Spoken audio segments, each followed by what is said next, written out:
lúc nó cụ to bài ô tê lúc rồi mình phải xài nó lười nhau tuần thôi của tê lúc rồi mình phải xài nó tê cho nên mình xài lỡ rồi mình phải xài sẽ xì nhau một cái nè xử lý nên bỏ nó do bé chỉ tê to xia nó khó xia cơ bé chỉ tê to xia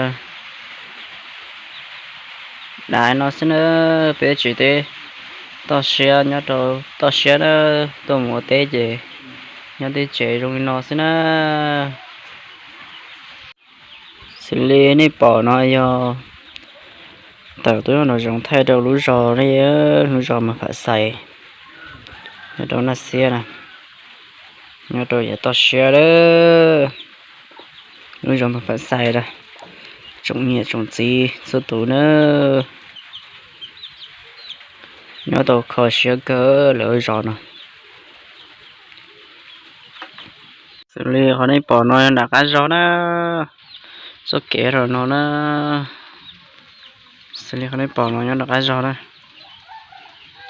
nhớ tao khó xia cơ nó phun gì số tủ nữa xử lý họ đi bỏ nó rồi lú chả nhu nó lú chả nhu mong cô té rồi té bé nó lỡ rồi mà phải xài luôn nó xin nó bé chợt từ nó con chả lâu quá quá nhưng mà bây giờ tự nhiên chợt từ nè không con giòn lâu thì cho tự nhiên xử lý cho nên bỏ nó giờ bé chợt từ á tôi phun sữa cho nó thôi thôi đi chú đi chú thôi đi ít đi gì này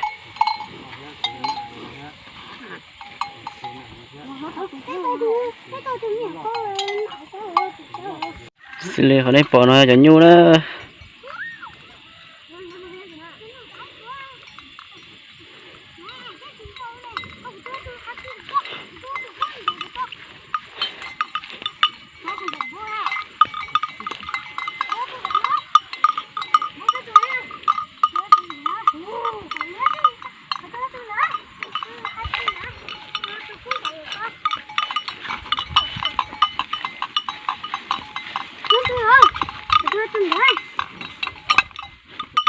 cũng vậy ạ.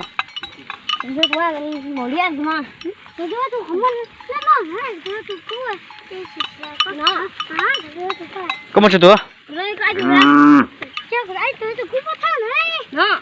Tôi cũng bắt thằng con. Không muốn nói.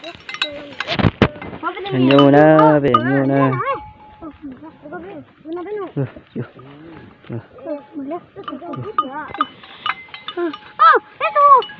Tôi chỉ tông du cháu à, con chưa chỉ tông du lúc cháu ấy, lâu không? Lâu. Nó chưa chỉ tông du cháu lâu á, nó chưa. Nó chưa chỉ tông du.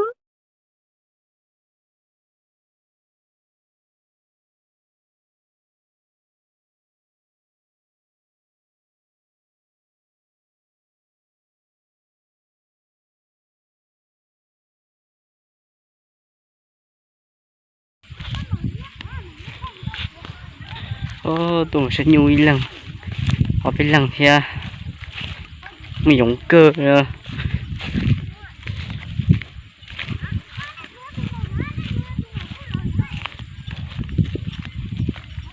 mình giống tớ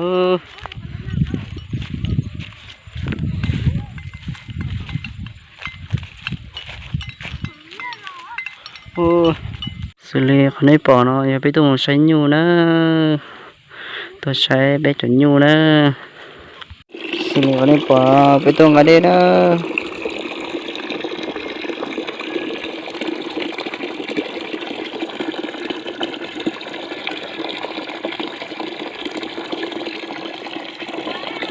lý do nó sẽ tự lo chơi chúng tôi chơi cho nó sẽ từ một từ nó chơi lo bên chơi nó gió thì nó nữa